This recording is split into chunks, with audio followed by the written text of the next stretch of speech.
It was here in these majestic hills that tragedy has struck the motorsports world. On Thursday night at approximately 9:30 p.m., a fiery plane crash claimed the life of 38-year-old Wisconsin native Alan Kulwicki, along with 3 key members of his racing team. 48-year-old Hooters race team pilot Charlie Campbell of Peachtree City, Georgia, the 44-year-old director of sports marketing for Hooters, Dan Duncan of Taylor, South Carolina, and 26-year-old Mark Brooks of Atlanta, a driving force behind the success of this race team and son of Hooters CEO Robert Brooks. Hello everyone, I'm Jerry Punch, and we at ESPN would like to pass along our heartfelt sympathies to the families of those involved in this horrible tragedy. As part of the motorsports community, we too share your grief and together mourn the loss of our dear friends. Alan Kulwicki epitomized the American dream. 8 years ago, he moved south from his native Wisconsin with little more than a pickup truck and a pocket full of dreams, but soon earned the respect and admiration of his peers. Through tireless effort and sacrifice, he convinced crew members, competitors, and eventually an entire country that he was a winner. In 1992, November, a little over 5 months ago, the ultimate underdog wrote the final chapter in his rags to riches journey as he captured the Winston Cup Championship along with the hearts of millions of race fans around the world. Yes, Alan Kulwicki is gone, but the legacy of his miraculous climb to the pinnacle of motorsports will stand as an inspiration to all for years to come. Who better to comment on the loss of a champion than our own 2-time NASCAR champion, Ned Jarrett. Jerry, Alan Kulwicki has certainly left us with a tremendous amount of respect and inspiration. Inspiration for his fellow man and for a lot of race drivers. Many of the Busch Series drivers that we see racing today have been inspired by what they've seen Alan Kulwicki accomplish over the years, going from the short tracks in the Midwest to becoming the Winston Cup champion. They feel that the same opportunities are there for them that was there for him. And it's tough to lose Alan, certainly, but it's comforting to know that he is leaving us with a legacy and an inspiration that will live on for many years to come, and no doubt will have a profound effect on a lot of race drivers' careers, especially those who feel themselves as underdogs. 6 years ago, I was just a little guy with a dream that moved down south with a pickup truck and a trailer.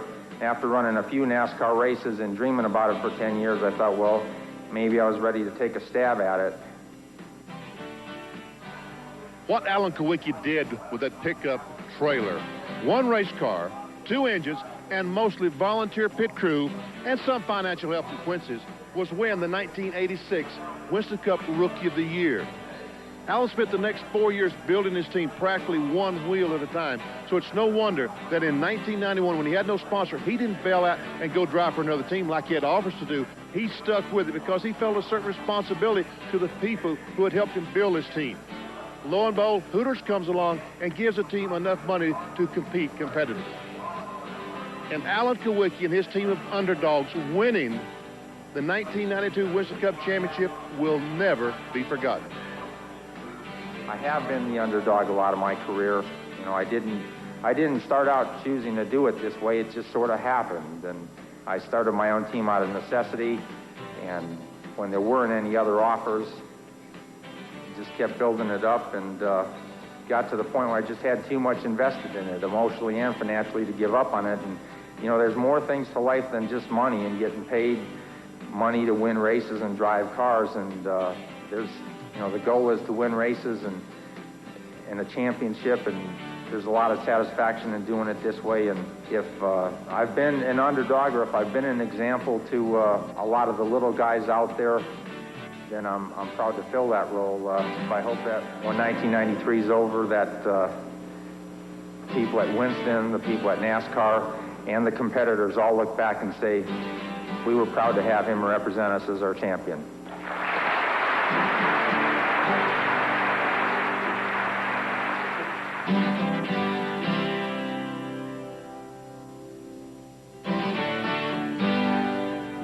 Ladies and gentlemen, start your engine.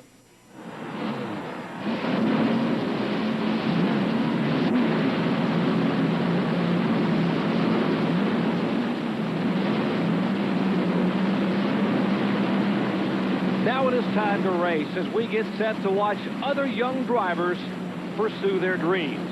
The field of 34 Busch Grand National competitors has roared to life. In the Budweiser 250, a tough grind here on this high banks of the Bristol International Raceway, always an exciting event. There's one young man who hopes to someday become a champion, and yesterday's qualifying effort could certainly catapult him in that direction. For more, here's our John Kernan. Well, Jerry, yesterday, Ward Burton set a new track qualifying record for all NASCAR divisions when he turned the Bristol International Raceway at 15.607 seconds. But Ward says he has somewhat mixed feelings about setting that new record because he broke the record set last spring by Alan Kowicki in his Winston Cup car. But like Alan, Ward also has dreams of one day winning the ultimate in motorsport, the Winston Cup Championship. And Ward says Alan truly is an inspiration to him and all the other drivers competing in the race today. It is Ward Burton's third career pole, all three being track records. What an impressive future this young man should have. We'll be back with the starting lineup and the green flag as we get set for Busch Grand National Racing NASCAR style from Thunder Valley in Bristol, Tennessee. Back after this. $1 million tour for 1993. Our Speedway Cup starting lineup for today's 250-lap event. You already have met the pole sitter on the front row, Ward Burton, a brand new track record at 122.9 miles per hour. He is flanked by Winston Cup veteran Terry Labonte. Back in row 2, Todd Bodine, former winner. He won here last August, and Jeff Burton, a former pole sitter at Bristol, Tennessee. Back to row 3. Starting 5th and 6th will be Mark Martin, a two-time winner in 1993, and alongside him, the younger brother of Rusty Wallace, Mike Wallace. Then row 4, Larry Pearson, a two-time national champion, and last week's winner at Darlington, Robert Presley. Back to row 5, Michael Waltrip and Ricky Craven. Row 6, Rodney Combs and Chuck Mount. And in row 7 is Roy Payne, a rookie, and the only lady driver in the field, Shauna Robinson. Row 8, we'll see Jason Keller, another rookie, and Tracy Leslie. Row number 9 is Steve Grissom, former winner in this series, and Jeff Green trying to get his first win, and Nathan Butke, 17 years old, just a young fellow out here trying to make his mark in this tough grind, and then Lester. David Green, our point leader, and Harry Gann in row 11. Joe Ruttman and Tom Peck back in row 12. Rows 13 and 14, Jim Bound and Joe Bessie. Jimmy Spencer drives the Jack Ingram car back in row 14 along with Butch Miller. We see Tommy Houston far back in the field, and the 1992 Busch champion Joe Nemechek starting in row 15. There's another of the rookies, Herbie Sadler, starting back in row 16 along with Jack Sprague, and rounding out the field, the 34-car field, Bobby Dotter and Tim Fedua. Tim Fedua, another rookie. As we did last week at Darlington Raceway, we'll be riding along with Mark Martin, the Winn-Dixie in-car camera, and the Winn-Dixie sponsored Ford Thunderbird out of the Jack Roush stable. Mark Martin, starting back in 5th position, has led more laps in Busch Series competition. Yes, I said Busch Series competition in 1993 than anyone, and he has won twice in 4 starts. Getting set for the green flag. 250 laps here at Bristol International Raceway, 133.25 miles. $207,000. Beautiful day in Tennessee. Good crowd on hand at Larry Carrier's beautiful facility here in the Blue Ridge Mountains. Glad to have you with us. Getting set for the green flag to be waved by Carl Simmons, the head out of turn 4.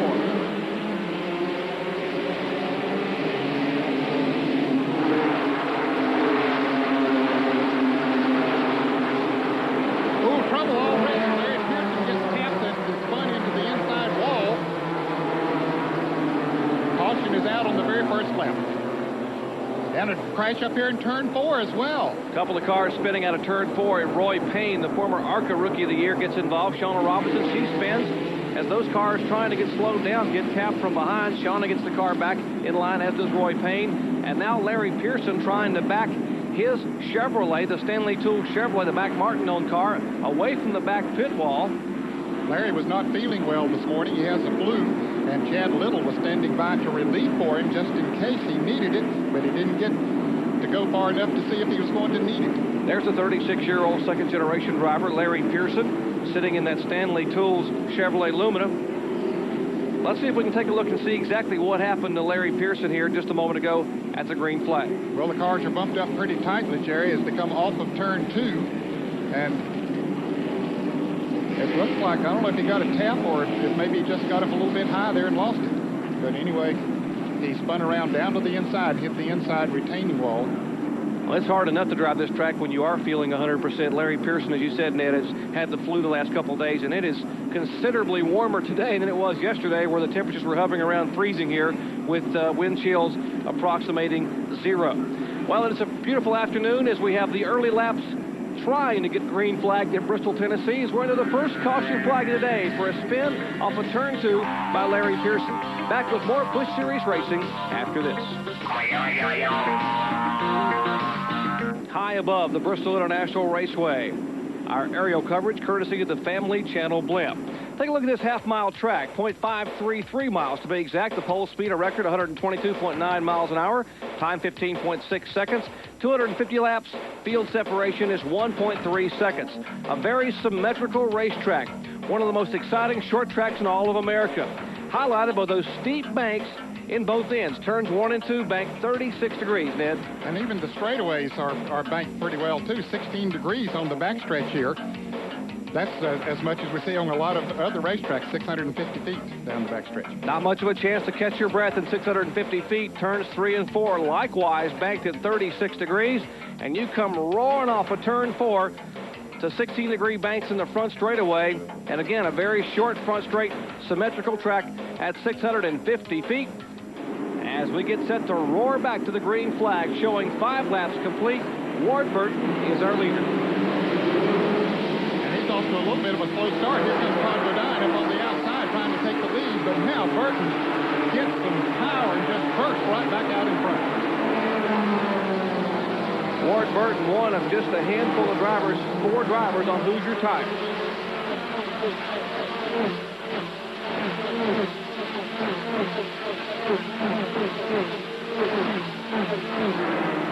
Jerry, the record he set here in qualifying was exactly a half a second faster than the outside pole sitter, Terry Labonte. That's unheard of really in short track competition. A lot of people felt that the Hoosier tires helped them to attain that speed.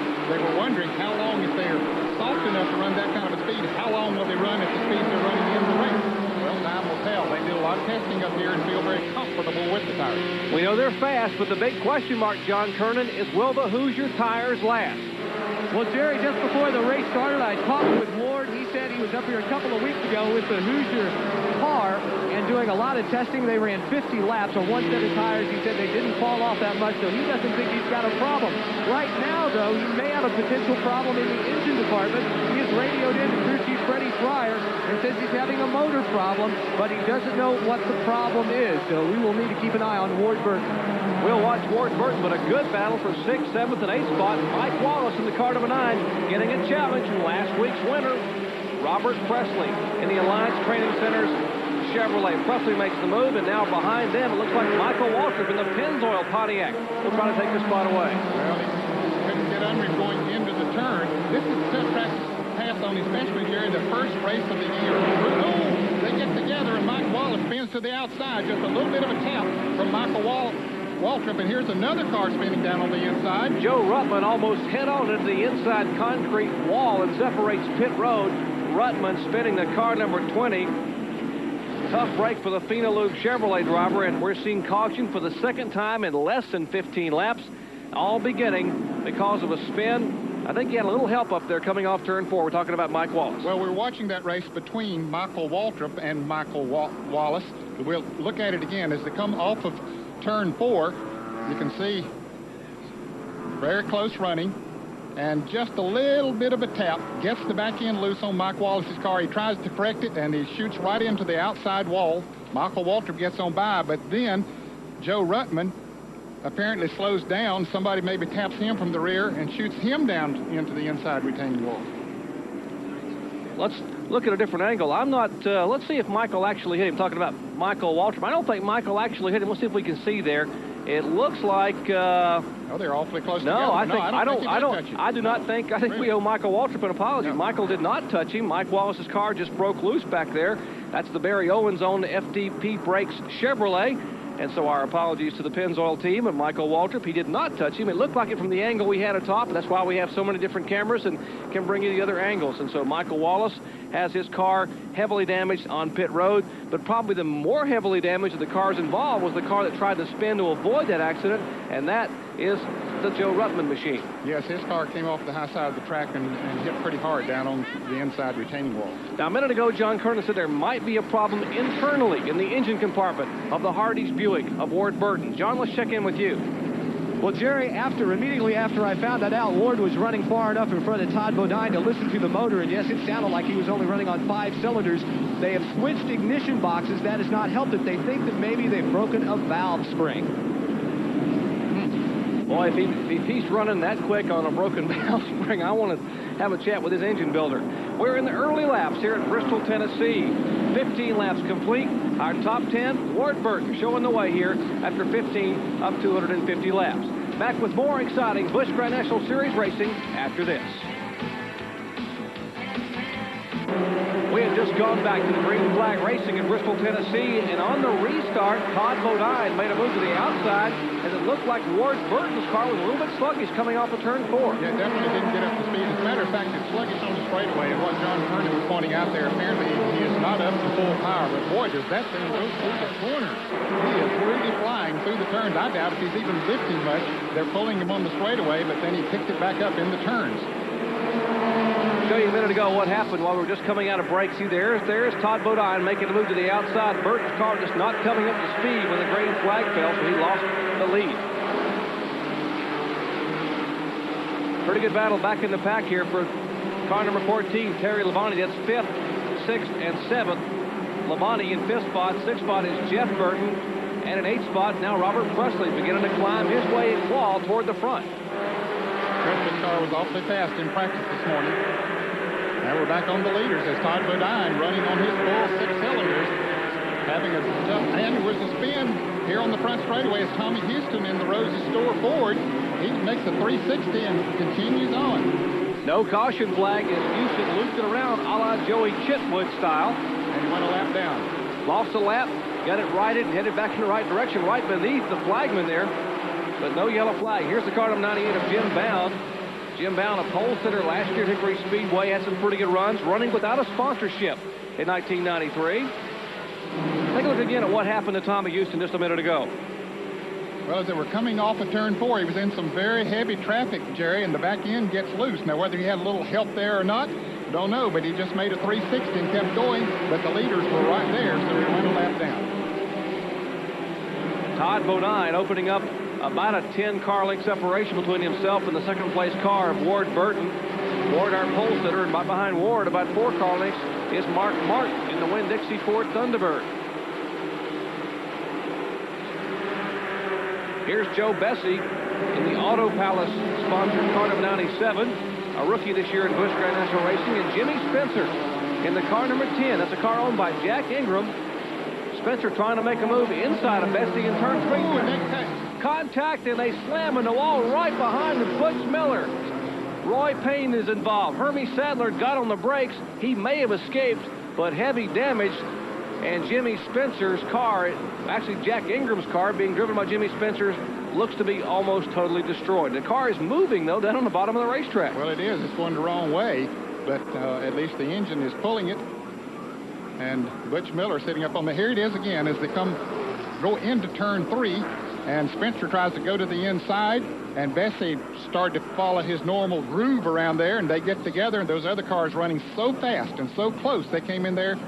There was nowhere for them to go. Joe Bessie, the 1992 Busch Grand National North runner-up in the car number 97. Look again at Spencer. He already has a little bit of sheet metal damage in the front of that Chevrolet.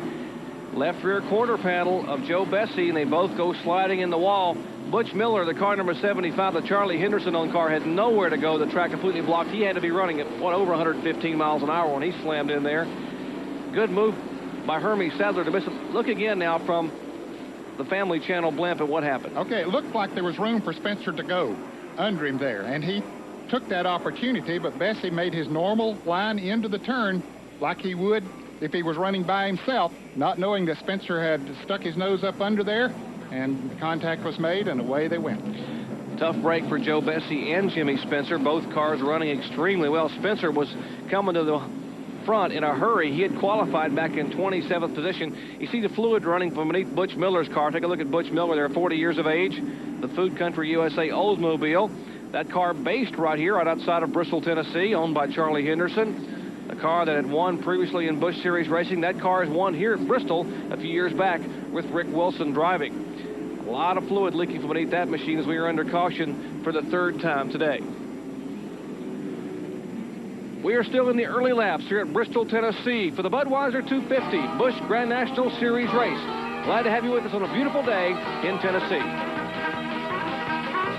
We welcome you back to Bristol International Raceway in Bristol, Tennessee for the NASCAR Busch Grand National Series Budweiser 250.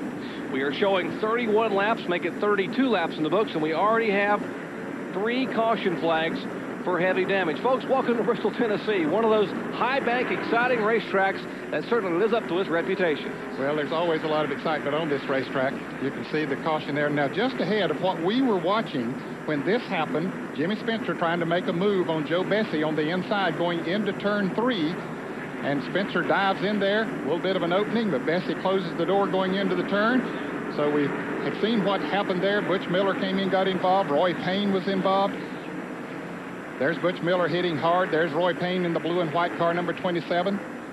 Hermie Sadler in car number 25. Very good driving, as you pointed out, Jerry, and he got stopped. But now in front of this,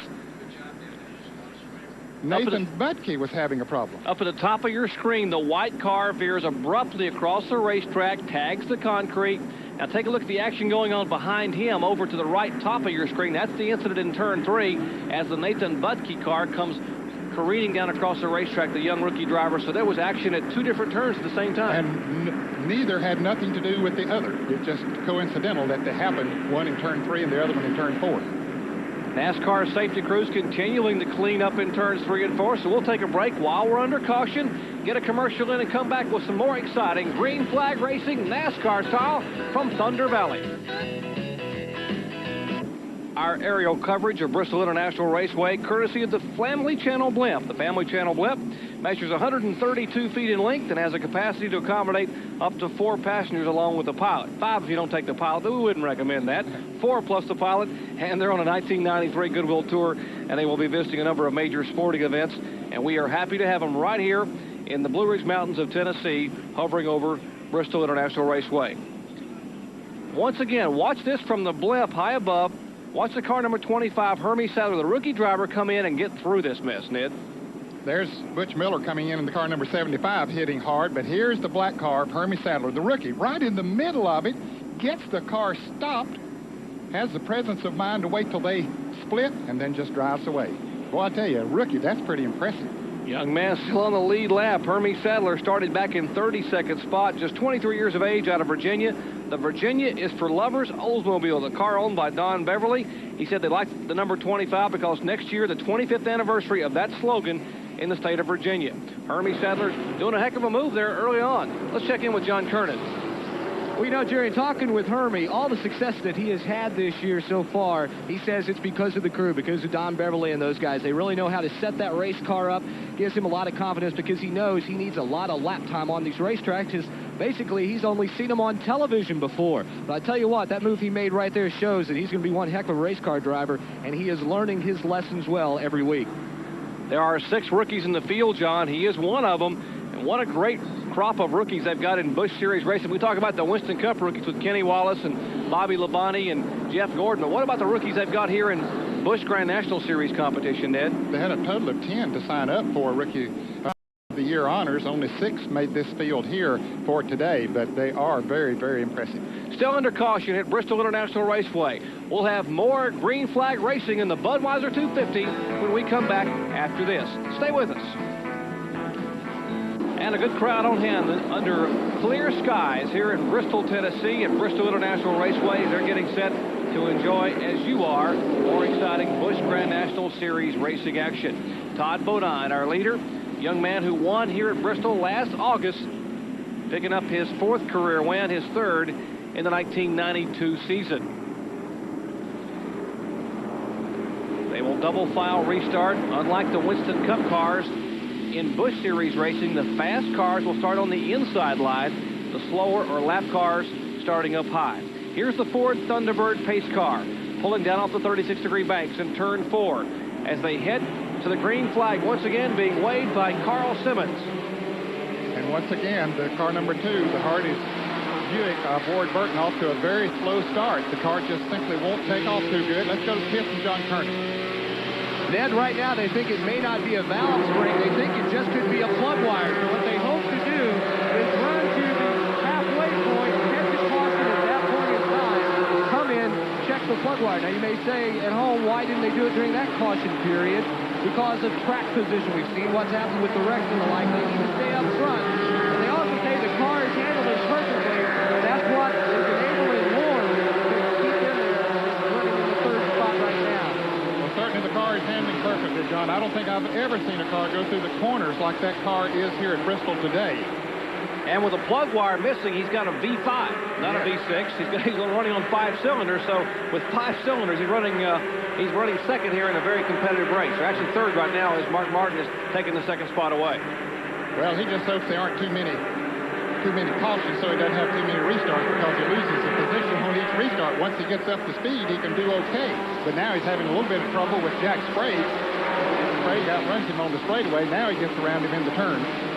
Sprague is one of the lap cars. He is not really a concern, but one of the cars that should be a concern that's coming in a hurry would be the Robert Presley machine.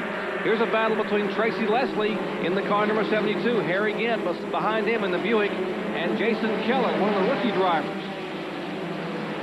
That's 11th, 12th, and 13th. Gant was being shown in 13th spot. He's picking them off one at a time. That's Gant in the car number 7. That mustard yellow machine. Ed Whitaker on car. In front of him, the Detroit Gasket Oldsmobile of Tracy Leslie. Gant just looking for a place to pass. He's looking on the outside, then on the inside. And here's more trouble. Jack Sprague in the South America car has gotten into the wall on the high side of the track on turn 4. Jack Sprague. Now, he was the car that we saw a moment ago that Ward Burton had a little trouble to pass for a couple of laps, and then Ward was able to get by him because Jack had more speed on the straightaway, and Ward had a little bit more speed in the turn, so it took him a few laps to get by. So the action continues here. Take a look at once again, see if we can see what happened from the shot at our start-finish line. Look at the top of your picture. You see Sprague's car has already looped around. A lot of smoke coming from those tires as they back up against the concrete. Jack Sprague in the car number 74. 28 years of age, the Robert Hamke prepared car, owned by Bill Bumgardner. Well, it's a brightly painted car, one of the brightest cars on the racetrack. And while we're under caution once again for the 4th time a day, we'll take a quick break so we don't miss any of the green flag racing action from exciting Thunder Valley, Bristol International Raceway. Back with more after this. Bristol International Raceway, the green just one lap ago. Todd Bodine now being pursued closely, ever approaching car number 60. There's Bodine, the Fiddle Faddle sponsored Chevrolet. He's our leader. Second place is Mark Martin. Winn-Dixie in-car riding along with Mark Martin, the 2-time winner in Busch Series competition, getting a good shot at the rear of Todd Bodine Chevrolet. Let's check in with Benny Parsons.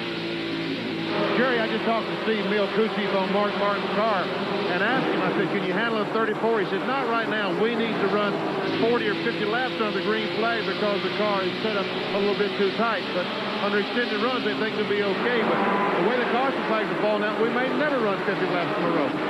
Well, Benny, they probably didn't tell Mark that he can't handle Todd Bodine yet because he's approaching in a hurry. He's about a half a car length away in turn 3 and make it on the rear bumper coming out of turn 4. There's Bodine, Martin in second, Robert Presley, Ward Burton, and Jeff Burton, the Burton brothers, 4th and 5th. And 6th through 10th, Terry Labonte. Steve Griffin made a good move from 17th up to 7th. Michael Waltrip in the 8th, Chuck Bowen in 9th, and in the 10th position was the car number 1 of Rodney Combs. Harry Gant has made a charge from the back of the field up into the top 15. Taking a look at our field summary now.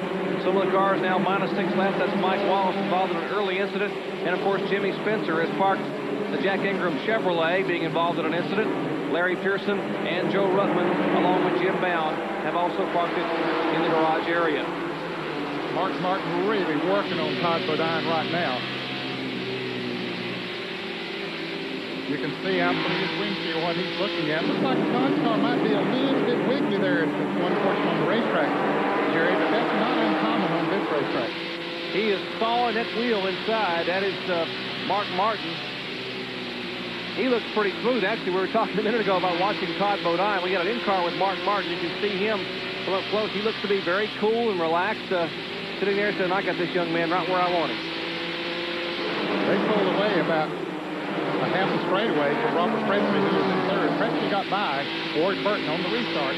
Burton has lost the position on the last 3 restarts, but once he gets going, he takes off.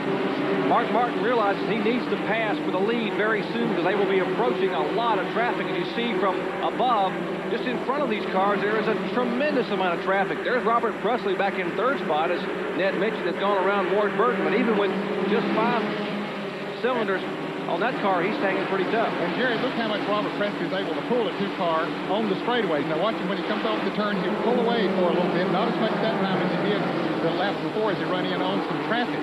But then Ward Burton picks up every bit of it in the turn. In fact, he probably could even gain a little bit more. Now watch him when he goes into the turn here. Even in that heavy traffic, he moves right back up on the back bumper of Robert Presley. But where he needs to pass is get his fender up on coming off the turn and then make the pass down the straightaway. But Presley pulls away down the straightaway. Heavy traffic. Now Robert Presley in behind the veteran Tommy Houston, making his 334th Busch Series start. Is Houston in the car number 6. Presley is behind him, and right behind Presley is the car number 2 of Ward Burton. The leaders now still nose to tail up front. Todd Bodine, as you're watching this battle back for 3rd and 4th spot. And they are gaining on the front 2 cars, Jerry, even coming through that traffic. Robert Presley and the car number 2. And here goes Jeff Burton passing his brother down on the inside. He got a good run off of turn 2 and down the straightaway, and he was able to pull around him. Jeff Burton, the younger brother of Ward by 6 years. Jeff is 25 years of age in the car number 8, the Phil Martossion Baby Ruth Ford Thunderbird. He takes the 4th spot away. And the leaders, well, that's the car number 34, Todd Bodine in the Fiddle Faddle Chevrolet. Hard to pass a car that's running about the same speed that you are, and Todd Bodine is doing a good job of protecting the groove, which is his. He's leading the race. He's supposed to be able to go where he wants to on the racetrack. Mark Martin knows that. He's not going to take any major chances, but... And the car number 35, that's Shauna Robinson, the Polaroid sponsored car, the Mike Laughlin machine. Behind them is Steve Grissom in the car number 31. He's trying to get by in the Channel Lock Chevrolet. Behind him, Michael Waltrip. It's touch and go on the banking there in turns 3 and 4. And now Grissom gets to the high side as Michael Waltrip's Pennzoil Pontiac follows him by. Well, Shauna was trying to get to the inside, and Steve had made the commitment to go on the inside, and so they touched, but now everything is okay. As they battle for Steve Grissom running in the 7th position, Michael Waltrip running 8th. Now they're about half a lap behind the leaders. Those cars just exiting turn 2 as the leaders enter turn 4, so exactly a half a lap. Then this is you spoke a minute ago. This battle right here between the car number 31 and 30 in 7th and 8th position. We'll show you the leaders now going up the back straightaway into turn 3 as they have pulled up behind Tim Fedewa in the car number 55, the Ray and Diane DeWitt on Ford Thunderbird. Fedewa, one of those 6 rookies in today's field. And as they try to lap that rookie, right behind them is Tommy Houston, who's staying right on this group of leaders after he spun out and got a lap down. But the 8 car and the 59 with Robert Presley, the 8 is Jeff Burton. They have been doing a little beating and banging there, as Burton seems to be a little bit faster now than Robert Presley, but just can't seem to get around him. Tight conditions here at Bristol, Tennessee. Tommy Houston in the Rosa Stores Thunderbird, a lap down, but hanging right with the leaders. And here is Terry Labonte in the car number 14, the MW Windows Chevrolet, to the left of your screen. That's the white car with the red 14 on the side. He tried to make a move to take the spot away from Ward Burton. But it didn't work. He ran up on the left car down on the inside and had to back off. But here's Jeff Burton once again working on Robert Presley. He banged into the back. Here he goes on the inside into turn 1. He's going to make the pass this time, and he'll take his brother Ward Burton right with him. Robert Presley has to back off. Here comes Terry Labonte. He was going to try to go down there, but said, no, I better back off and get myself back in line here. So the Burton brothers tag team Robert Presley to make the move to take away the 3rd and 4th spot. Presley back in 5th position. Take a look again at Presley. His car slipped just a little bit, and that was just enough of a bobble to let him slow off the throttle and let Jeff Burton in the car number 8 and Ward Burton go by for 3rd and 4th spot. Trouble in the front straightaway. Tommy Houston's car spins as Houston's car in the car number 6 spins and loops it around, and we will have caution for the 5th time today. And he spun on the front straightaway before, Jerry, and got that one lap down. Didn't hit the wall that time, but he did make contact with the inside wall this time. Tough break for Tommy Houston in the Rosie Store 40. And Tommy was running awfully well after losing the lap. As you said, he was staying right with the leaders. There's a look at Tommy Houston, a veteran, been with this series the entire 12 years we've had Busch Series racing. 334 consecutive starts for the veteran from Hickory, North Carolina. We are under caution once again at Bristol, Tennessee. Back with more after this. The defending Busch Series champion, Joe Nemechek, among the first of the drivers to make a pit stop, and this should not be a scheduled stop net at 80 laps, although it might be. Well, it could be, because he should be able to make it from here on. 170 laps to go from this point. He should be able to go that far on a tank of fuel, I believe. As he pulls back out in the Dentine Chevrolet. Vic Kangas and the crew having changed the tires, right side tires. The tire rule here at Bristol, Tennessee, in case you were wondering, for the Busch Series, 1 tire allowed per position. That's 1 tire for each of the 4 spots on the cars, what you're allowed to change here at the racetrack. Of course, that's during caution. They can change as many as they want to under green, but during any caution periods, during the whole race, they can only change a total of 4 tires, 1 per position, as you say. A couple of cars that have made moves from the back of the pack. A minute ago, we saw the car number 31 and the car number 7 there coming through turns 1 and 2. That is Harry Gant in the car number 7. He is now being shown in the 9th position, and Gant started way back in 22nd spot. He's a former winner here, one of the 4 previous winners in today's field. There's Gant in the Ed Whittaker on French's Mustard Buick. It's a Buick here. He ran a Chevrolet last week at Darlington. Remember, Ward Burton having trouble on the restarts because of a possible spark plug wire. He is slow again, getting up to speed. That could cost him a spot. Meanwhile, Todd Bodine and Mark Martin have pulled away. Well, it didn't cost him a spot that time because of the lap traffic that he was able to hold Robert Presley at bay, but the front 2 cars have pulled away now. So Robert Presley stays in 5th place and Ward Burton in 4th place. Of course, the 3rd place car is Jeff Burton. And Jeff Burton about 12 or 14 car lengths back of the 2nd place car. You're riding along in the Winn-Dixie in-car camera, getting the view that Mark Martin gets of Todd Bodine's Fiddle Faddle Chevrolet. I love that, Fiddle Faddle Chevrolet. We got a Fiddle Faddle, which, folks, Fiddle Faddle is caramelized popcorn cluster, which makes me hungry as you say it. And right behind him, you got a Winn-Dixie Ford, which, as Mark told me, he's got some pretty good steaks there. So, a lot of food up front. I wonder where Benny is. But anyway, those 2 guys running up front. It's about 3 car lengths separating the front 2 cars. And then about 15, make it 17 car lengths back now to Jeff Burton in 3rd spot. Of course, he's another food car, the Baby Ruth. I wasn't going to say it, but... And then the Hardee's car, got all food up front in the first 4 positions. And here is Ward Burton, our pole sitter, in the car number 2. He is holding on to the 4th spot as he moves around Timmy Fidoa, one of the rookie drivers. Let's check in with Benny Parsons. BP? Well, Jerry, we keep telling the fans that Ward Burton has only run on 5 cylinders, and I'm sure they wonder why they haven't stopped and took a look at it. I think Ned hit the nail on the head was because of track position. They simply do not want to give up that track position. And under the NASCAR rules today, they can only change 4 tires or 1 tire per position. So they're going to go until they can make it the rest of the way. They'll probably go to 100, 125 laps, stop, and they'll be able to run the rest of the way. There's no point in stopping twice right now and going to the rear of the field. That's a good point, Benny. Track position so important, and traffic so heavy on a very high bank, tight half mile like we have in Bristol, Tennessee. A lot of cars following in behind Robert Presley there. Taking a look at the interval. And we have a caution once again, and we're told there's debris on the racetrack. A minute ago, a couple of cars coming into contact. The car number 60 of Mark Martin tapped the 34 car. Look at the rear of that red car number 34. Let's see if we get some debris coming off. Here comes Mark Martin. And a little bit of a tap, not much. And yes, some debris flying off. So the NASCAR officials watching very closely, put out the caution flag. And here's the car number 2, our pole sitter, finally coming down pit road, Ward Burton and the Hardee's Buick.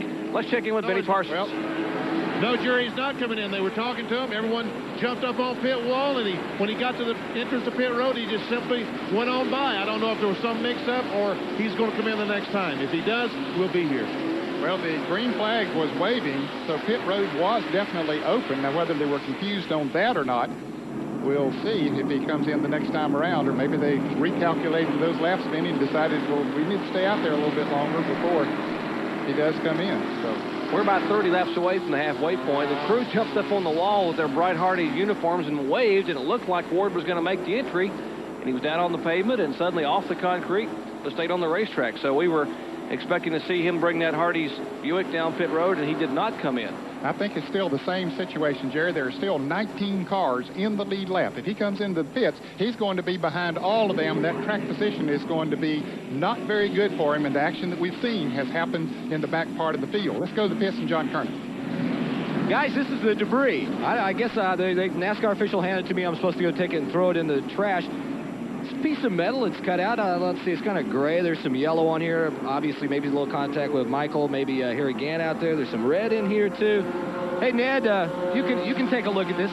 Where's this from, the race car? What is this?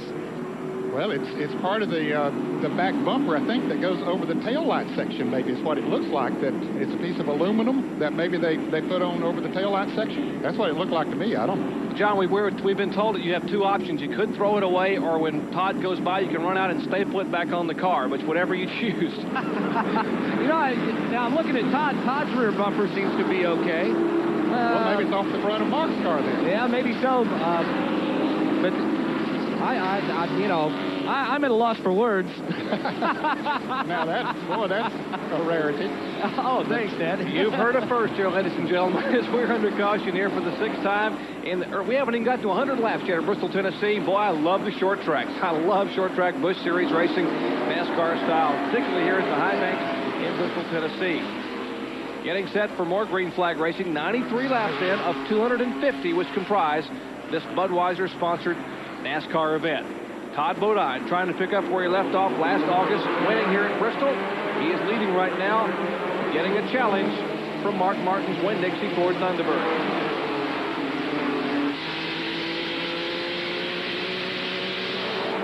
Jeff Burton got him in the start that time, running in 3rd place in the Taylor Reed Ford.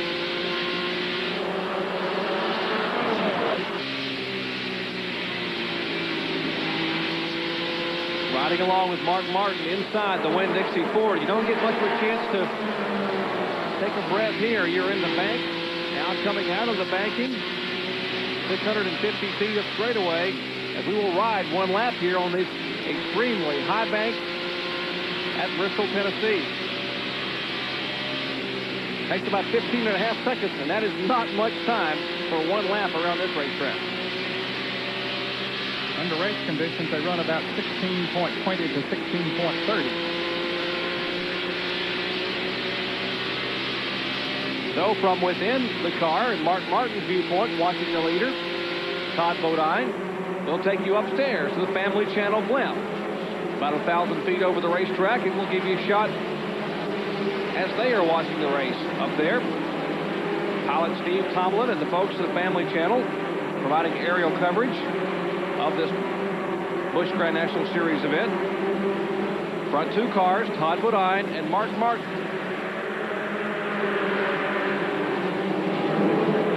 Take a look at how they're running here. Your favorite driver, as we take a look at our field summary: Bodine, Martin, Jeff Burton, Ward Burton, and Robert Presley in the top 5. Terry Labonte is 6th, Michael Walker 7th, Harry Gant now up to 8th, Chuck Bound 9th, and Steve Grissom 10th. David Green back in 15th spot. He had a problem in practice. In fact, backed that car just against the concrete barrier, so he is now being shown in the top 15. Timmy Fido, a rookie, now 1 lap down in 20th spot.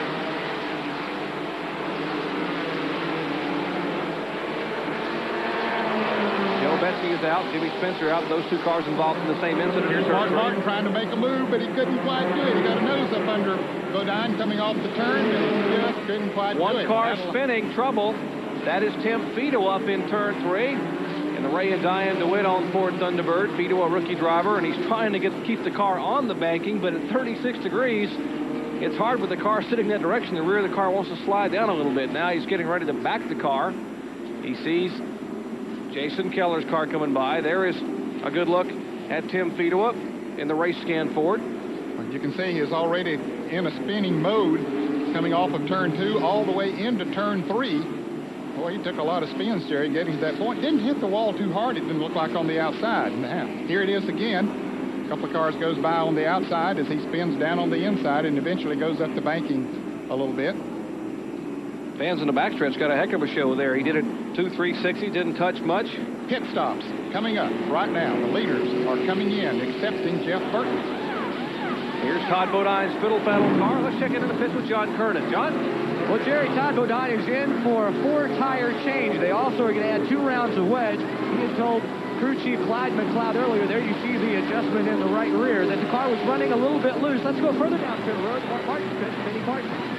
Well, John Mark Martin is in. They've changed right sides. They're taking wedge out of his car. Steve Mill told me the car was a little tight. Took about 2 rounds of wedge out. They're around the left side. They're going to change 4 tires. So I would expect this is the last time we see Mark Martin in the pit. John? Well, Todd Bodine has completed his 4-tire change. He is headed down pit road, but Mark Martin's going to beat him out. I also see Hermie Sadler and Mike Wallace coming out. And also Robert Presley got out before Todd. And one car who had trouble was Ricky Craven. He began to move away, and there was a tire in front of his car. The DuPont-sponsored Chevrolet, he had to stop about halfway down pit road, and there's the tire. Now some crew member going to walk out and get it. Looks like one of the Pennzoil crew members from Michael Waltrip's team goes out and gets the tire that may have rolled out on pit road. Some very good pit work by Busch Grand National Series crews under the 6th caution flag of the day at Bristol, Tennessee. Back after this. Gone green after caution flag pit stops, and Jeff Burton in the car number 8, the Phil Martasion Baby Ruth Ford Thunderbird, being shown as a leader. Now he did not pit. Neither did the car behind him, which is Chuck Bound, the former series champion. He did not pit. Richard Lassiter in the car number 5 did not pit, nor did David Green in the car number 44. Those cars did not pit. The first car out of the pit was the car number 31. That is Steve Grissom, and he is now being shown in the 5th position. Grissom changed 2 tires only. Now Mark Martin changed all 4, and he is back in 6th spot. Now Grissom is trying to make a move beneath our point leader, David Green, in the car number 44. He gets the nose up under him coming off of turn 2, going into turn 3. Green gives him running room. Here comes Mark Martin right around as well. And here's trouble over in turn 2. It's Tim Fedewa again, Jerry, one of the rookie drivers. And this time Fedewa's car backs across the track right in front of the leaders. Chuck Bound goes to the high side. Fedewa getting the car down off the concrete onto the asphalt pavement.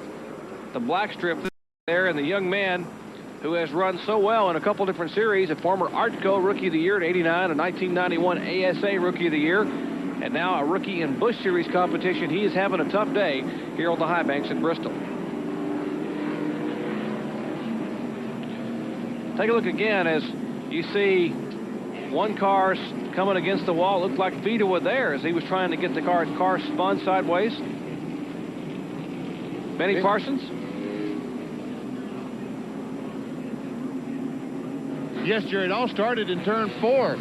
Tim Fedewa came off the corner, and Tracy Leslie was trying to get by. Ward Burton was trying to get by both of them. And I'm telling you what, I thought they were going to crash down the front straightaway. They all got everything out of control, went in turn 1 out of sight, and I guess they crashed after they got out of sight. Well, at least Tim Fedewa did. The others got through okay, but the traffic was very, very heavy there. There's Fedewa pulling back down pit road, minus the rear bumper and some of the sheet metal on that Ford Thunderbird as he waits to rejoin the fray. One car having been on pit road, the car number 44. Our point leader, David Green. Back with more from Bristol, Tennessee, Busch Series Racing after this. Now there are no troubles up front, Benny, for our leader, and that is Jeff Burton in the car number 8 as he is pulled away. Remember, he did not pit, neither has Chuck Bound, the 1990 Series champion who runs in 2nd spot. And here's trouble on the front straightaway. Ward Burton, the pole sitter, gets tapped from the rear coming off of turn 4, slides into the inside retaining wall. And caution for the 9th time today. 9th time we've had the caution flag. It will not be a record thus far. The record still held by Hickory Speedway up in Hickory, North Carolina. Vinnie Young's fine facility. They had 26 caution flags there last April 18th, just about a year ago. That's where they go. In fact, next week on Saturday, or next up there at the Hickory Speedway for the next Busch Series event. That's a 3/8 mile track in Hickory, North Carolina. But caution being shown again for the 9th time before Ward Burton. And Ned? He had got in some heavy traffic going into turn 3, Jerry, and had to back off, and then came down to the inside. But when he backed off, he got tapped from the rear, and it just spun him around all the way down the front straightaway here, and finally got into the inside retaining wall. He really was running. I don't know if they got their engine problem fixed, but it looked like that he was running much faster down the straightaway. I just happened to be looking straight at it when he was coming up on some traffic, and went by one going into turn 3, but ran up on a slower car and had to back off. And that's when all the trouble started. And the car number 2 sitting there, that is Ward Burton, the AG Dillard-owned machine. We are told that he may have had a little help. Yes, Tim Fiedel, I believe, in the car number 55 is the car that tapped him. And apparently they're going to bring him in and let him rest a little bit. So the penalty box apparently being employed here as Tim Fiedel, with car number 55, comes to rest on the backstretch. Tim was involved in a spin earlier, and he may have had some help from somebody out here. And as his car got into the wall and now came back to the track for the caution, for the 8th caution flag, minus the rear bumper and some of the sheet metal, and now he is involved in an incident where he has to go to pit road. And speaking of penalty box, we've got hockey coming your way on ESPN. We got penalty boxes everywhere, Ned. I guess that's something relatively new to auto racing. It's been in existence for, what, a couple or 3 years, I guess. But it's worked. Yep. Les Richter and the folks at NASCAR have made that work so the drivers understand there has to be some give and take on the racetrack. Taking a look at our top 10, Jeff Burton is our leader. Chuck Bound, Steve Grissom, Mark Martin, and Robert Presley. 6 through 10, Michael Waltrip, Joe Nemechek, Harry Gant now in 8th spot, Hermie Sadler, the rookie, in 9th, and Rodney Combs in 10th. Just 5 laps away from halfway. Let's check into the pits once again with John Kernan. Well, Jerry, I think the reason Tim Fiedel was sitting on pit road is because of what happened right here. They see, maybe they think he did that intentionally because of what happened on the caution before. As they came out of turn 4, Ward Burton was trying to get around, so he gave him a little tap in behind. Well, that kind of got Fiedel a little bit squirrely. Burton backed off. Tracy Leslie dove underneath Ward Burton, and then it broke loose as Tracy came up over on Fiedel. So apparently Fiedel thought that Ward had caused all that and was trying to pay him back. Of course, we don't know that for sure. That's just conjecture on our part. Well, whatever, NASCAR was convinced, so they put Tim over there on the backstretch for a couple laps, and he's still sitting there. Cool off while up front. Tim Burton has about a 3-car length separation between himself and Chuck Bound. Good run for Chuck Bound in the Nescafe Pontiac. He's getting a stiff challenge from Steve Grissom in the Channel Lock Chevrolet. Grissom in 3rd, Mark Martin is 4th, Robert Presley 5th, and Michael Waltrip is 6th. Now remember, the front 2 cars, Jeff Burton and Chuck Bound, have not made pit stops. Steve Grissom has, running in 3rd place in the Channel Lock entry. Mark Martin, of course, has stopped, and so has Robert Presley and Michael Waltrip. Jeff Burton is our leader. Where is Ward Burton, our pole sitter? He is behind the wall when they're working on the car. Right, Benny Parsons? Jerry, I tell you what, it didn't look like the damage was that much to me, but he's got some heavy damage to the front of the car and to the rear car. Evidently, the rear hit, the front came around, and looks like maybe the rear housing's bent. They're trying to straighten the toe in on the front of the car. I'll tell you what, it just looked like a little simple bang off the wall, but there's some heavy damage on this Hardy's car. And Freddie Fryer, the crew chief down there, trying to hurriedly get that car back on the racetrack. As you're watching the battle, that's 3rd, 4th, and 5th. Grissom the 31, Martin the 60, Presley the 59. Now right along with Mark Martin, as you see, he has a full windshield full of Channel Lock Chevrolet. But he has to be very cognizant of right behind him is Robert Presley, looking for a move to the inside. Presley gets a nose under him going into turn 1, but can't quite make the pass. Now Martin goes high. Presley takes the opportunity to try to get over, and they touch. Mark Martin spins around down to the inside retaining wall.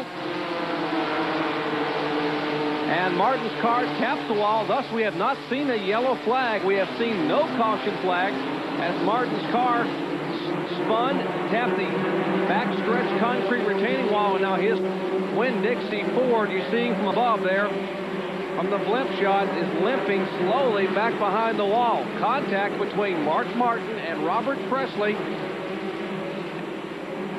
Take a look once again here, coming off turn 2. Well, Martin had gone high in the turn. Presley got a nose up under him, but as they came off of the turn, Presley just nudged him a little bit on Martin's left rear quarter panel, just enough to send him spinning down to the inside. And you notice, Jerry, on the cement, there is not a lot of smoke that comes off the tires.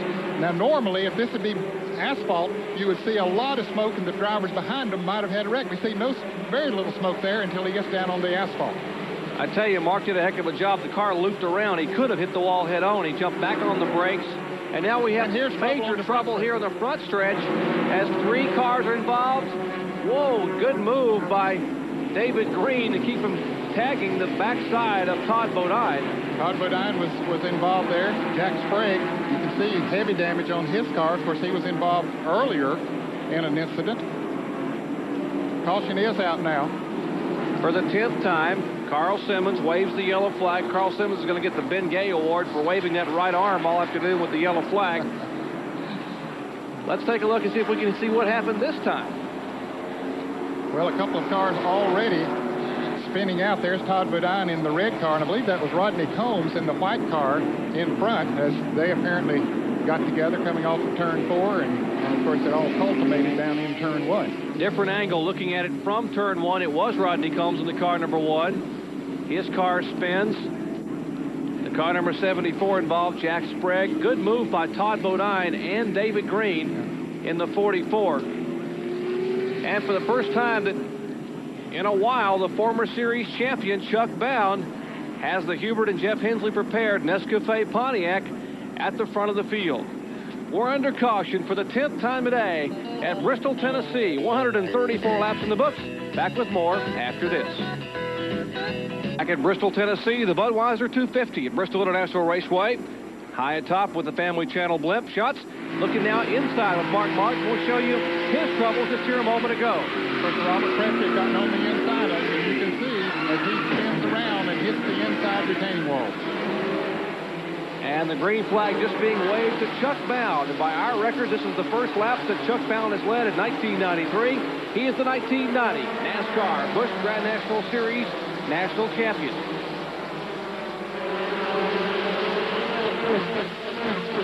Remember now, Chuck Bound has not pitted as of yet, and John Kernan was checking with him during the break and told us that they could probably go about 170 laps on fuel. He was checking with Hubert and Jeff Hensley down there in the pits, but now Bound getting a little bit of a challenge from last week's winner, Robert Presley. Presley running much better after he made his pit stop. He was having some trouble in the turns, Jerry, but they've apparently made some adjustments on that Chevrolet, and he's running much better now. Pontiac, Chevrolet, and Pontiac, that's the way they're running. Bound, Presley, and Waltrip. Michael Waltrip in the Pennzoil Pontiac. The Ronnie Silver prepared car out of the Chuck Ryder stable. He is the 3rd car. That's Michael Waltrip there. Great camera shot, guys. They're coming up on the Mike Wallace machine out of turn 4. I don't quite understand the strategy of not having stopped before Chuck Bound and them, but, you know, they've been racing and have won a lot of races and a championship, so Hubert and Jeff Hensley know what they're doing there, I guess, but when he does have to make that pit stop, he could have to make it under green, or even if he makes it under caution, he's going to be way back in the pack. And here's the car number 31, Steve Grissom. He is moving toward the front, or he was a minute ago. He's now locked in a battle back there with Ricky Craven. And you'll see where he is compared to the leaders. Up front, that's Chuck Bound and Robert Presley. Well, before this caution, Grissom was up there in the 3rd position, Jerry. So he made a pit stop, I guess, and put on left side tires. He's taken on right side tires on the pit stop before. So he's got to work his way back up through there. He does have a fast race car. AutoZone race summary. Our leaders have been Ward Burton, the pole sitter, Todd Bodine, Jeff Burton, and now Chuck Bound. Chuck Bound has led 6 of 134 laps. There have been 10 cautions. Yes, 10 cautions for 45 laps. 4 leaders, 3 different lead changes, and the average speed just 68.208 miles per hour because of the caution flags. Out of the race thus far, Joe Bessie, Larry Pearson, Jimmy Spencer, Jim Bound, Joe Ruttman, and the latest retiree, Tim Fedewa.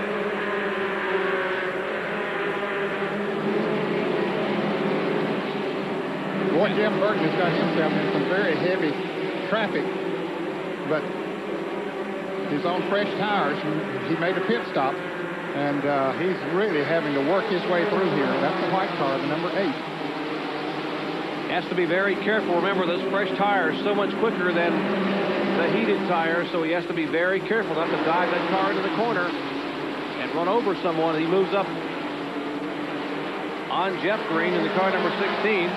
Well, Jeff Green is currently being shown in the 10th position, so that's what they're battling for right now. Jeff Green, the 1990 late model stock car champion at Nashville Motor Speedway, driving the Wayne Day-owned car, the 31W Insulation Chevrolet, which is housed about a half a mile from this racetrack, just up the Bristol Highway. Okay, Jeff Burton gets by, and so does Todd Bodine. They move around Jeff Green, move into the 10th and 11th positions. And they will set their sights on the car number 57 of Jason Keller, one of the rookie drivers. Both Keller and Hermie Sadler are running in the top 10 in 7th and 8th spot, or make that 8th and 9th spot. And they have now both been passed by Steve Grissom, who is coming toward the front in a hurry. You're looking at Jeff Burton's car number 8 and Todd Bodine. Meanwhile, back up front two cars remain. Chuck Bound, behind him Robert Presley, and behind him in the bright yellow and red number 30 is Michael Walker. And just moving into 4th place a couple of laps ago is Terry Labonte in the MW Window Chevrolet. He passed Joe Nemechek, and Harry Gant slowed dramatically going into turn 3 in the French's Mustard car. Apparently something wrong with it. He'll head to the pits. An unscheduled pit stop definitely for Harry Gant. He had already made the only pit stop he should have had to make during the day. So one of the favorites here, Ed Whitaker, who owns this car, is from right here in Bristol, Tennessee. Let's go to the pits and fix it. Ned, he brings it to a stop. They just told him to keep going, take it to the pit area. I don't know, right here is Jim Harmon. What's wrong with it, Jim? He said it broke a rocker arm. We're out for the day. Lost a cylinder. Yeah. All right, they had an engine problem, out for the day. Okay, he's not running for points, so he don't want to take any chances staying out there, and there's trouble. Chuck Bounds, car number 63. He was the leader. The Nescafe Pontiac loops around, comes into slight contact, Ned, with the turn 1 wall as Robert Presley and Michael Waltrip go by. And Michael Waltrip takes the lead from Robert Presley. Let's see if we can see what happens. They come off of turn 4. Presley right on the back bumper of Chuck Bound. Don't see any contact yet. Maybe a little bit right there. I don't know. I think Chuck's car began to slip a little bit. I think Chuck Bound's car began to slip and slide. As the car slowed down, Presley jumped on the brakes, but I think his car still got into the back of Chuck Bound heading into turn 1, and Chuck went on around. But there's a look at Chuck Bound, the former series champion in the car number 63. A tough break after he was leading. He still had to pit, but not this way as he heads down pit road with the aid of a wrecker. Under caution now for the 11th time today at Bristol, Tennessee. Back with more Busch Series racing after this. Aerial shots high above Bristol International Raceway, courtesy of the Family Channel blimp. Today being piloted by Steve Tomlin. Family Channel blimp currently on a 93 Goodwill tour, making a number of appearances at major sporting events, concerts, and fairs across the country. Let's go down to Benny Parsons, who is standing by with Chuck Bound. Benny? Yes, Jerry, I'm with the driver of the Nescafe Pontiac. Chuck, leading the race. What happened out there? Well, everything was going along fine, and coming off the 4th turn, and I just got hit from behind with a 59 car. It hit hard enough, it just turned me right around. I tried to catch it all the way down the front straightaway, but at those speeds, I couldn't get it back under control. I ended up slamming the wall clear at the end of the straightaway. We're trying to get it back out in the race. We want to win a championship with an Nescafe and SD Pontiac, but it's been a little bit. It's going to take a while to repair it. Looked like some pretty good contact with the left side. Yeah, it was no fun. You're okay, though? I'm fine.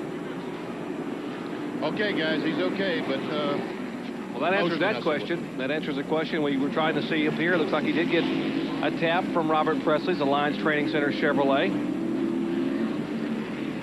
As we are under caution for the 11th time today. Now, Jerry, Presley has dropped back to 3rd on that little incident. Michael Waltrip took the lead, and then as they raced back to the start-finish line, Terry Labonte was able to move around Robert Presley, so Labonte now is in second, Presley is third, and in fourth place is the 1992 Busch Grand National champion, Joe Nemechek. Steve Grissom up to fifth now. And flagman Carl Simmons holding a black flag, and the car number 59 comes into the pits. Robert Presley coming into the pits. He was told that he was getting the black flag, so they're bringing him in for that incident with Chuck Bauer. You can see some damage on the right front of Robert's Alliance Tractor Trailer Training Centers. And Ricky Pearson and the crew, Owen Edwards, go to work on that car. Let's check in with Benny Parsons. Benny? Yes, the nose of the car, the grill is pushed in on the Alliance Truck Turner Chevrolet. The Pearson boys seem to have it okay, and away he goes. The NASCAR official did not say a word, so I don't know if he was black flagged or he did it on his own. No, I don't think it was a penalty, Benny. They were about to black flag him because they saw the damage that was done, and apparently was rubbing a tire a little bit, so they brought him in. Probably did him a favor under the caution as opposed to waiting until the green flag dropped. And that's the word, Ned. There was some fiberglass rubbing, so they were going to bring him in to get that fiberglass pulled away from the tire. Back to green flag racing. Michael Waltrip in the Pennzoil Pontiac. So suddenly the front of the field has a distinct Winston Cup flavor. Michael Waltrip, the leader. Terry Labonte in second spot. Joe Nemechek, a defending series champion, rides third. And along with him, Steve Grissom in the channel on Speedway. Nemechek did not have a good qualifying run here. As a matter of fact, he started back in the 30th position. But he has had good pit strategy here today, and so he's got himself up in the top 5. Right now, Steve Grissom all over him, trying to take that third position away from him.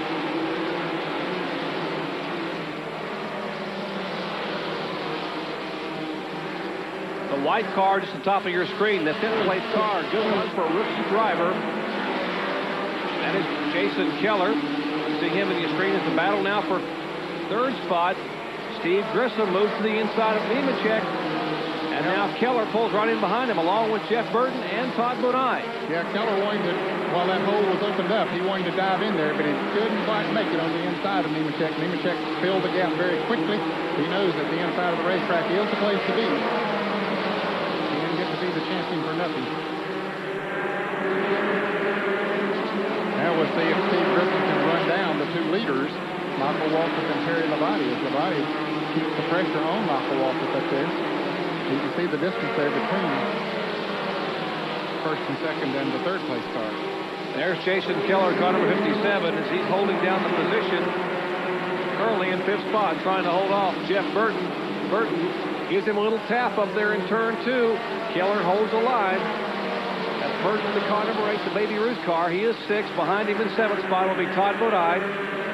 And back in the 8th position will be the car number 16. That's Jeff Green. And if you wonder about Robert Presley, he was back to 14th, about to take over 13th from David Green right now, but he's trying to pick his way back through after having to come into the pits to repair damage. Still that battle there with Jeff Burton and Todd Bodine now getting involved in the car number 34. Jason Keller doing a good job of protecting his turf. You're wondering how a rookie can run so well here on the short track. Jason Keller is a rookie in Busch Series competition, but he was a 1990 All-Pro Rookie of the Year. And in 1991, he finished third in the NASCAR Winston All-Pro Series, so no stranger to the short tracks at all. Jason Keller in the Air Products Oldsmobile, car number 57. Michael Waltrip's got his hands full. Terry Labonte, the MW Window Chevrolet. Labonte coming off his best run of the 93 season. Last week at Darlington, he finished third. His dad, Bob Labonte, prepares this car. There's Michael Waltrip in the Pennzoil Pontiac and Terry Labonte. And one car that was on the lead lap now slowing and heading down pit road, Rodney Combs, 42-year-old driver in the Ford Thunderbird. This battle continues here for 5th position. Rodney Combs was having the best run of the year in the Ford. That's the car that Jeff Gordon drove last year. As this battle continues, Jason Keller's just doing a great job of holding off Jeff Burton, now pulling away a little bit from him. Told you that impressive crop of rookies. Jason Keller, one of them. I wonder if something's happened to Jeff Burton's car. He seems to be off the pace just a little bit, or maybe he just got crossways. Here's Todd Bodine going on the inside of him. Into turn 3, Todd Bodine will take away the 6th position. And here comes the car number 16 as well going on the inside. Let's see if we can see what happened to him, because he really has gotten off of the pace. The Baby Ruth Ford. Well, that's Todd Bodine getting a little bit of a Darlington strike there. Well, Jeff Green has gone around, and Jeff Green in the red and white number 16. He takes the spot away. He is now in the 7th position.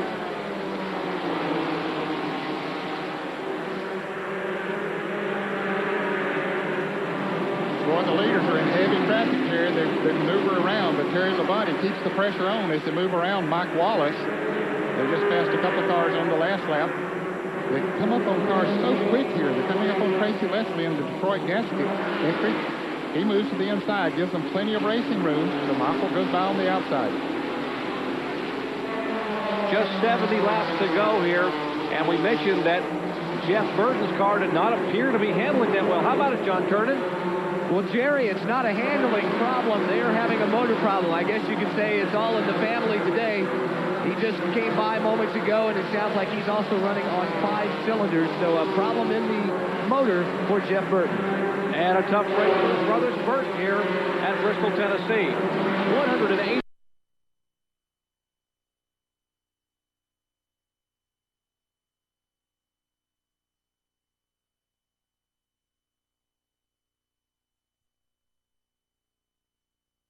At Bristol, Tennessee. We'll be back with more exciting Busch racing after this. Stay with us.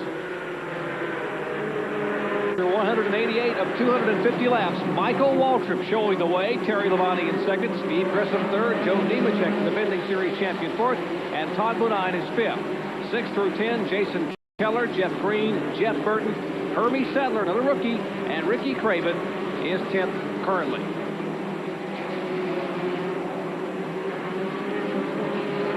And here's Robert Presley in the front for 59, trying to find his way back toward the front.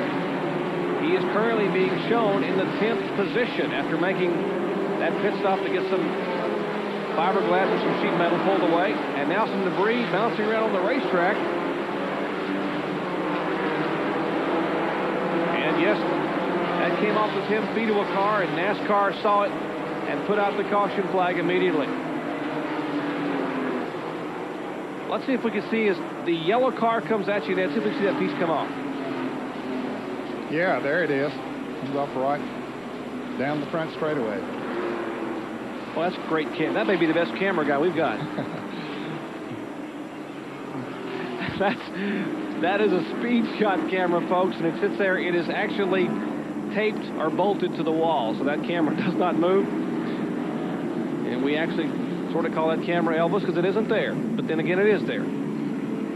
Let's check in with Benny Parsons. BP? Okay, you saw the piece of aluminum flying down the front straightaway. Robert Presley caught it on his car as he went by. I thought he might have to come in the pits. He came by the next time, and it fell off his car at exactly the same spot he picked it up the lap before. It just hitchhiked a lap, one lap around Bristol, and fell off. That's interesting. Indeed, that was. And now we've got someone up there picking up that debris up in turn 1. And there's Robert Presley, last week's winner, his 8th career Busch Series win. Daniel Welch owned the machine out of Asheville, North Carolina. And our crack camera crew has caught Presley running directly over the debris. Benny Parsons was very astute catching that as well as it came down through there. And here's Robert Presley as he follows Hermie Sadler down pit road, the rookie. And Benny, he's headed toward you. Yes, they got tape in hand. Ricky Pierce looks like they're going to try to tape this grill in where he's made some contact. Oh, I see the car is running too cool. They're putting some tape over the air inlet on the bottom so that to reduce the amount of air going inside so the engine will run just a little bit warmer. These engines like to run at about 200 degrees, and anything less than that, they don't perform as well as they can perform. So that's all they're doing, putting a piece of tape over the air inlet. And it also might have a tendency in it to loosen the car up a little bit if it's too tight. If that's correct, it will make the car a little bit looser by plugging up the air inlets on the front. That was Ricky Pearson, one of the sons of the legendary David Pearson, putting the tape on the front of the car. Jerry didn't hurt him too bad, but you mentioned a moment ago that he moved up to 10th place. There are only 12 cars now in the lead lap, so that just moves him back 2 positions, so that still leaves him in pretty good position. And remember, in Busch Series racing, the double foul restarts allow the faster cars, the cars on the lead lap, to start on the inside, and the lap cars start on the outside. That's just the exact opposite of what we see on our Sunday telecast of the Winston Cup cars. 12 caution flags at Bristol, Tennessee. It's been an exciting afternoon as we approach the 200 lap mark. Michael Waltrip being shown as a leader, getting a shot from high atop Bristol International Raceway, courtesy of the fine folks with the Family Channel blend. Glad to have you with us. John Kernan, Vinnie Parsons, Ned Jarrett, and yours truly, Jerry Punch. And the green flag flies once again for Michael Waltrip. Labonte second, Steve Grissom third, Julian Smith fourth, and in 5th place now, moving into 5th place is Todd Bodine, as he makes a good move up through the field. Jason Keller is first.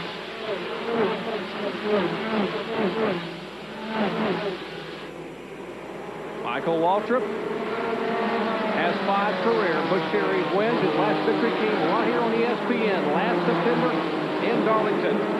Big pack back here, car number 8. Jeff Burton behind him, Richard Lassiter. Also involved is our point leader, David Green, in the car number 44, Hermie Sadler. Cars battling for position. Ricky Craven was last year's Rookie of the Year when he was playing in the lead lap, but just before the caution came out, Jerry, he had slowed, and he now has gone 1 lap down, currently being shown in the 13th position. And we're told he has a fuel pickup problem, Ed, on that DuPont Chevrolet, so a tough break for Ricky Craven. How about it, John Kernan? Well, Jerry, what the car is doing when it goes into the middle of the corners, it's starting to cut off. And it sounds like they picked up some trash, is what they tell me, in the fuel line. They brought it in, they checked out, they've done all they can here on pit road. He's just going to have to go out there and ride it out. The car definitely not running like it was earlier today. Obviously off the pace. He had a good run going. A young man who was a Rookie of the Year last year and a former Busch Grand National North champion. And here's the battle up front for second position as Steve Grissom is really working on Terry Labonte. Michael Waltrip has pulled away by about 3 car lengths.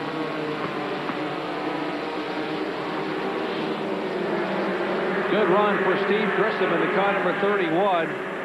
What an outstanding job they have done. Bryant Frazier, Steve's brother-in-law, who's the crew chief. Steve has 6 career wins in the Channel Lock Chevrolet, looking for win number 1 in 1993. And he has had to come from the back a couple of times, but that car has been up to it every time. Yes, it has. He has run very, very well. The car looks like it's handling well down on the inside of the racetrack. That's the blue car, the number 31 that we're talking about. You see the car number 75, Butch Miller back out there, because he was involved in a big crash earlier in the race. These drivers get their cars repaired, get them back out there to earn as many points as they possibly can. Here's the car number 34 making a move, Ed. Yes, he's coming back up through the pack too, Jerry, after making a pit stop, came back up through pretty good, and then was involved in the crash down here. Really just spun out. I don't think he did much damage to the car, but he was put pretty far back in the field. So Todd Bodine has made a good move to get back up in the top 5. As a matter of fact, he is gaining on the leaders right now. Getting a shot from above Bristol International Raceway on a beautiful afternoon here in the Blue Ridge Mountains of eastern Tennessee. The bright yellow and red numeral car number 30, Michael Waltrip, is our leader. We'll be back with more green flag racing action from right here in Thunder Valley after this. Stay with us. In Bristol, Tennessee, Michael Waltrip holds the point. He has been getting challenged every couple of laps. Terry Labonte will make a run in on him, Ned Jarrett, and then back off a couple of car lengths and then make another run. Yeah, I don't know if he's saving his tires doing that or if he just gets caught up in traffic and then loses that distance. But they've lost Steve Grissom now. As a matter of fact, Steve Grissom is about to lose 3rd place to Todd Bodine. Grissom goes a little bit high. Bodine gets under him coming off of turn 2. They race down the backstretch into turn 3, side by side. Todd Bodine should take the measure of him coming off the 4, and he does. does. You see Grissom inside that car, just twisting that steering wheel back and forth. Looked like he was swatting flies a minute ago. That car not really handling all to his liking. The car has slowed, and he has lost the third spot to Todd Bodine. Yeah, he was so strong there, challenging Terry Labonte less than 10 laps ago, but all of a sudden he started dropping back. Here's a battle. Jason Keller being passed by Jeff Burton. And Hermie Sandler making the pass. That young kid is very impressive. And there's problems with Jason Keller's car. A lot of smoke coming off of it. Don't know if he hit the wall and maybe it's tire smoke. Looks like he got awfully high that last lap and maybe knocked the fender in on the tire. Tough break for Jason Keller. Had a good run going here today. Apparently he has scraped the wall. He did more than scrape it. He said hello in a big time to the concrete coming off turn 4. And a tough break for the young man who is a rookie competitor here, but a lot of people are picking him to be one of the bright superstars of this series in the future. He will get that car slowly back off of turn 2 and head down pit road. A young man, Jason Keller, former Rookie of the Year in the All-Pro ranks. One of 6 rookies in this race today. As the crew now looking over that machine. Steve Addington and the crew checking on that car. Meanwhile, Michael Waltrip has the Pennzoil Pontiac up front. And he needs something good to happen to him, Jerry. He's had a tough year. As a matter of fact, a tough couple of years. He won in Busch competition at Darlington last year, but the Chuck Ryder Pennzoil team, they just have had a couple of tough years, and they really need some good things to happen. Nobody wants to win any more than Michael Waltrip. He's really put a lot of effort into it, and it seems like you just get into those days where no matter what you do, you just can't get something done right or something to go right. Michael right now is 30 laps away from picking up his first win of 1993. There's Terry Labonte. Talk about momentum. Now, he came off his best finish of the year at Darlington last week. He finished 3rd there. Michael trying to improve on that best Bristol finish of 8th. We're in the late laps here at Bristol, Tennessee. The Budweiser 250. Michael Waltrip from Owensboro, Kentucky, showing the way. Back with more after this. Back at Bristol, Tennessee, just 24 laps remain for Michael Waltrip if he can hold off Terry Labonte to pick up his first Busch Series win of the 1993 season. Labonte now within half a car length. Yeah, Michael has passed that slower car on the outside, and Labonte got a good run off turn 4. Moved right up on him, but I'll tell you, they're not looking back too far because here comes Todd Bodine. Todd Bodine, the Fiddle Faddle Chevrolet, the Clyde McLeod prepared car. That's how they're running. Waltrip, Labonte, Bodine, Steve Grissom, and Joe Nemechek in the top 5. Jeff Green, Hermie Sadler, Jeff Burton, Richard Lassiter, and David Green rounding out the top 10. As you watch that battle up front. Robert Presley about to go a lap down. He was one of the contenders not too long ago, being shown in 11th position, but he's about to go a lap down. Hermie Sadler making a move inside of the car number 8. Sadler takes the 7th spot. You're watching the battle up front. Todd Bodine, 3 wins a year ago as they go beneath the car of Robert Presley. They put Presley a lap down. Michael Waltrip is the leader. He has opened up now about a 5-car length separation between himself and Terry Labonte in the car number 14. There's Labonte, the MW Windows sponsored Chevrolet, MW Windows out of Rocky Mount, Virginia. But look how quickly Labonte caught him back when Michael got in traffic, coming up on the Tracy Leslie car. Leslie moves to the inside, gives him plenty of running room on the outside.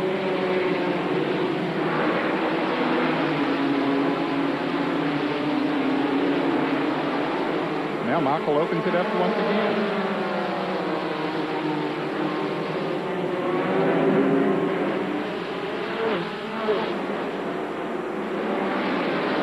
Neither Michael Waltrip or Terry Labonte are running for the Series Points Championship. This could be an important pass for Todd Bodine, who has struggled in the first part of the year. Bodine currently being shown back in 19th position in the points standings. Now he gets a run on Terry Labonte. Tries to move on the inside, but couldn't quite do it. Going into turn 1. I'm surprised. Labonte went up in that second groove that time, and it worked okay. I'm surprised, Jerry, that we haven't seen other drivers, other than passing, moving up into that second groove. We'll see a lot of it in the City 500 here tomorrow. Leaders going around some of the more heavily damaged cars of Roy Payne and Butch Miller.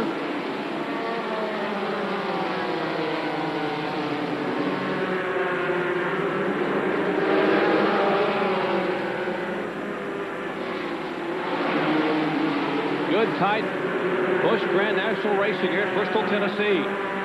Terry Labonte. There's a look at Terry. Young man from Corpus Christi, Texas, 36 years of age, and Todd Bodine right behind him is just 29. The younger of the Bodine brothers, Jeff, Brett, and Todd. Looks like the handle might have gone away a little bit on Terry's car. He's not getting through the turns quite as good as he did a little bit earlier when he was up there challenging Michael Walker, so maybe he put the challenge over a little strong. Here comes Todd Bodine down on the inside. He got a good run off of turn 4. Can he make it stick? He wiggles a little bit through the turn, keeps the fender up there, but they're coming up on the lap car of Shauna Robinson, and Bodine has to back off. Boy, Terry Labonte is just so smooth. They call him the Iceman in the Winston Cup Garage area. He is so consistent and so smooth. He did not waver an inch in his groove, and Todd Bodine just couldn't get that car to stick. Now look how quickly Todd comes back up on him. His car is much faster than Terry's car right now, but the masterful job that Terry Labonte is doing driving it is keeping up there in second at the moment. Meanwhile, Michael Walker pulls away from him. Best race on the track right now is for second. We're looking at it. And I think Michael Walker hopes that Terry Labonte is able to stay in second place. He's down to 5 laps to go. I'll bet he's been told that the 34 car is faster than the 14 car off Labonte, but he just simply hasn't been able to get around him, so that sets Michael free up there. No chance of Todd Bodine catching him until he gets around the Terry Labonte car. As you said, that this battle here that we're watching has allowed Michael Waltrip to pull away by about 20 car lengths. You see Terry Labonte in the car number 14 and Todd Bodine behind him. They are in turn 4. Michael Waltrip, meanwhile, is headed into turn 1. And here comes Todd Bodine again. He got a great run off of turn 4, but he got it a little bit sideways coming off of the turn, lost traction, and had to back off. Boy, he is driving that car. He's driving his car down. Todd Bodine is. Good battle back here between Hermie Sadler in the car number 25 and Jeff Burton. They are battling for 7th and 8th spot. Battles all over this racetrack in the waning laps.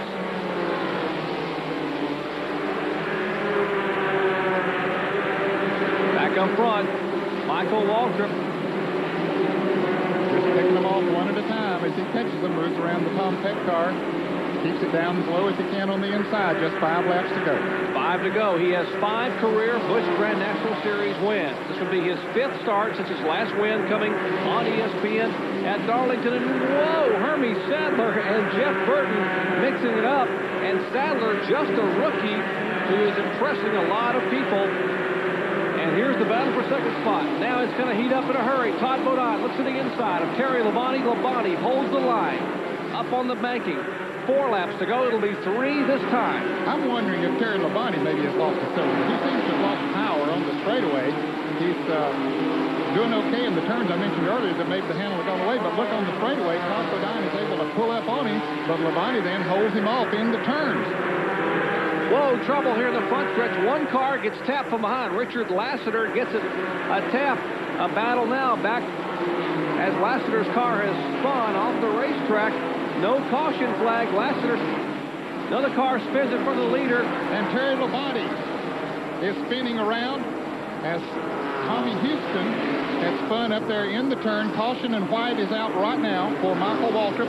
He'll get the checker the next time around. Terry Labonte gets his car going. He won't finish second, but he still is going to finish pretty good if he can come on around. They're under caution, so I think if his car keeps moving, then he should be able to come on around and maintain whatever position he came out in. Todd Bodine moved up into second place, and Terry Labonte should still be running, I think he's running 4th right now. Labonte being shown in the 4th place position here. Michael Waltrip has come by to take the checkered flag and win the race. What a wild scramble at the finish as Michael Waltrip gets his 6th career Busch Series victory.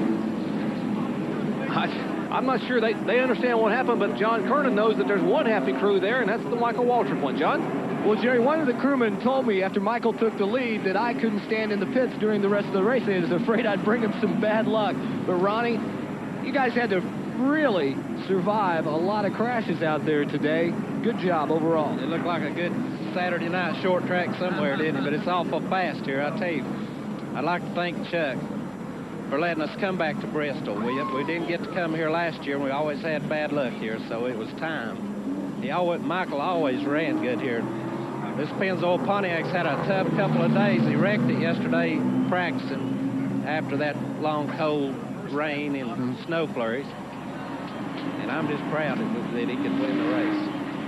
That's a very happy Ronnie Silver. And, Jerry, there's also a very happy man behind the wheel of that race car. And in honor of his fallen comrade, Alan Kowicki, who we lost on Thursday night, Michael Waltrip, to the pleasure of this tremendous crowd who stand in silence and wave, and there are tears and a lot of eyes in the stands as Michael took a reverse lap. What Alan Kowicki coined back in 1988 when he won his first race at Phoenix, Arizona, the Polish victory lap. In honor of Alan Kowicki, Michael Waltrip heads to victory lane backwards. Watch his last lap here of Michael Waltrip's. Well, he's coming up on Tommy Houston down on the inside, the blue and white car. And a couple of other cars there, too, and Richard Lassiter gets hit right in front of him and spins down to the inside. Now he just keeps on going around the track as Lassiter spins down to the inside. We'll pick up Michael again now as he heads into turn 3. Michael says, I dodged one bullet, I'm through. No, I'm not. There goes Tommy Houston right in front of me. Now Michael says, okay, I've missed Houston, and he comes across the track. Here's Terry Labonte. He spins. Todd Bodine spins, gathers it back in. What a lap. I mean, this track has been so tough, and you don't think this track owes Michael Waltrip one? Remember this incident? Take a look here. A few years ago in Busch Series racing action, that is what happened to Michael Waltrip. That car disintegrated coming off turn 2. There was nothing left but a few parts of roll cage and a seat. But as you know the story, Michael Waltrip walked away. And today, he's in victory lane with Benny Parsons. BP? Yeah, Jerry, Michael's just kind of trying to collect himself a little bit because this, is, I know, is a pretty special moment. He waved to the crowd. Michael? Uh-oh, he's got to get up and wave to all the crowd. Now they can all see him. Hey, Mike. Pretty special day, huh? It's a shame, you know. I started the same time he did, and a lot of people, you know, might have thought I might have been jealous of all he accomplished, but that's quite the contrary. I was real proud of what he did. He's a true champion. We want to dedicate this race to Alan in the memory of him and all he accomplished, and to others like him, and the Brooks family, and Dan Duncan, and the pilot. You know, it's just tough, but I'm happy to be here. I needed to win, you know. I've been fired 600 times this week, thrown out of my own ride, so everybody says. Of course, my car owner, Chuck Ryder, he's as solid as a rock, and I appreciate the world out of him. I know I can win races, and we won one today, didn't we, Benny? It's a great day. Appreciate Pontiac and Pennzoil. Pennzoil has been a great sponsor. I just hope they'll hang with us. We're going to have a good year. Hey, Chuck, are you going to fire him this week? No way. I was never going to do it. We're going to be together a long time. He's a great guy and a great driver. Well, Michael, I'm glad to see all these firing rumors put to rest. Congratulations. Yeah, my family was all here, Mom and Daddy and Connie and David and my girlfriend Buffy, who I'm fixing to ask to marry me one of these days. Maybe even today. Will you marry me? Yeah! Hey, were you serious, Michael? Yeah. You were? I got you a ring in the truck. I just didn't know when to give it to her. I never did it before, so I didn't know how to do it. Buffy, what about that? Do you accept? Hey, guys, what do we do now? I don't know what to do now. Jerry, what do I need to do? I tell you, he couldn't be with a better couple. He's talking about Chuck and Pat Ryder. Hey, I got the preacher, Jerry. I got the preacher. Oh, there's the preacher walking in. He's got some business. Not today, but like real soon, maybe. Uh-oh. I tell you, you don't think there is some love in NASCAR among these drivers? The first thoughts of Michael Waltrip climbing into that car as the tears were coming down his face were to his fallen comrade, Alan Kowicki. Alan Kowicki, the defending Winston Cup champion. This race is for him. Back in a moment. Look at our results. Victory lane continues, and Michael Waltrip is there celebrating. And there were 9 cars that finished in the lead lap. Robert Presley, 1 lap down, finishes in 10th place. Coming back from the back of the pack, Tim Fido, who struggled all afternoon, amazingly gets a top 15 finish. Good job for him. Jason Keller, who had problems late in the race, was running in the top 5 most of the afternoon. He will be credited with a 20th place finish, and that is deceiving. we see Chuck Bound down in 25th place. Of course, he was leading the race and got tapped and spun out. Others having problems here today. A lot of racing action yet to come your way tomorrow. Live, 1 p.m. Eastern Time, the 33rd Annual Food City 500 from right here in Bristol, Tennessee. Bob Jenkins and all our crew will be on hand to bring you live flag-to-flag coverage of that race. Rusty Wallace on the pole tomorrow alongside Brett Bodine. That should be an exciting one. Winston Cup Racing right here on ESPN. Once again, what an afternoon for Michael.